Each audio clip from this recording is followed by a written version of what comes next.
I was praying yesterday morning on Sunday morning, and the Lord spoke to me about that vision about the discipleship, and I wanted to share what He shared with me. On the first time He spoke to me on the 23rd of July, He showed me in that lodge room full of people where the sun was coming in at an angle, and I could see the sun rays because of the dust particles touching. Yesterday morning, He showed me that the sun wasn't coming in at an angle. The rays weren't coming in at an angle. And I looked out the windows in this vision, and the sun was setting. It was low in the sky, and the light was actually permeating all the way in sideways through the windows. And I thought, man, I wonder what that means. And He started kind of sharing thoughts with me in my heart and my mind. And He says it's not in the big things that's going to expose everybody in the room to the light. Because I noticed in the first vision, I couldn't see the people in the back, because the only people that you could see were the ones the sun was coming in at an angle because the sun was high in the sky. But in the second vision that I got yesterday, He showed me that the sun was setting and everybody in the room had a little glow on the side of their face, and it was reaching everybody. And He says that's the way it is with discipleship. It's not a big, explosive, extravagant event that's big, like a big frying pan event where it explodes and the sun's high.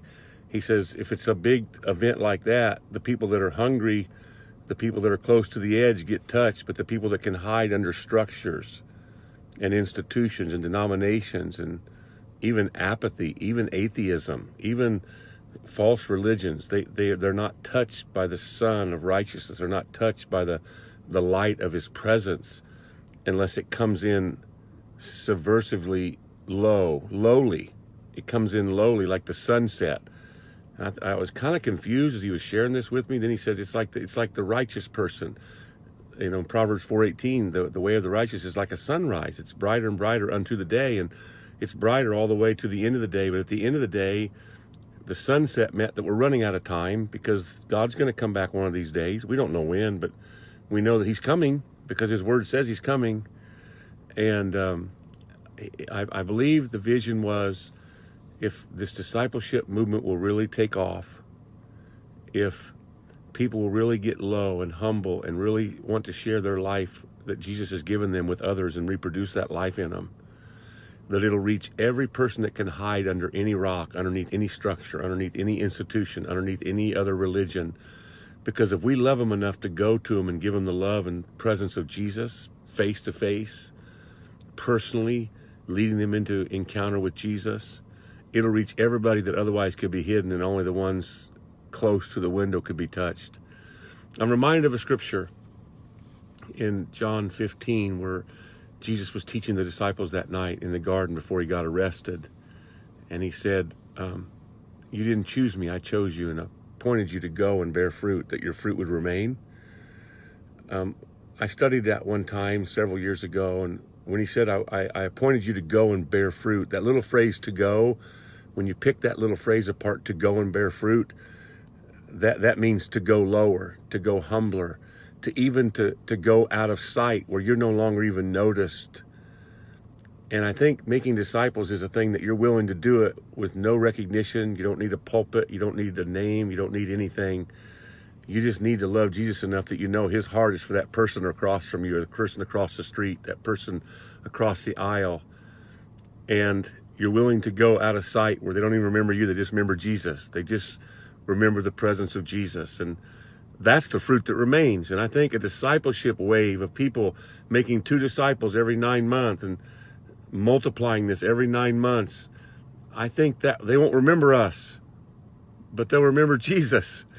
And that's the fruit that remains. And that gives us the ability to ask anything we want from Him, and He'll do it. And so this update on this vision was, now the sun is lower, which means time is closer. But it means sun can shine sideways into every structure. And it doesn't have to just be people at the edge. It can be people everywhere affected by the Son of Righteousness is going to arise with healing in His wings. And I'm excited that God keeps unfolding this to me. We're getting ready to have planning and strategy meetings to work on all the helps that we're going to have for people when they sign up for this. But please go to our website, danbohaiministry.com. And if you haven't signed up yet to be a disciple maker, please go to that page. on the resource thing, and then sign up to be a disciple maker, because we want to be able to get you information on how this is unfolding. We're going to launch it after the awakening in Texas in October. And so just be praying. I'm so excited. I had one of the people that I'm praying about discipling sent me a message 2 days ago saying they're in. They prayed about it, and God told them they have to do this, and they don't want to be lazy in their faith anymore. And so I'm excited. God's moving with me, and I'm excited about discipling 2 people intentionally in this program that will become a lifestyle. So go to the website, danboyministry.com, and click on your name there and give them your email, whatever they ask for. And we love you. And if you need prayer, go to the Watchman on the Wall website. We have pastors there waiting to pray for you.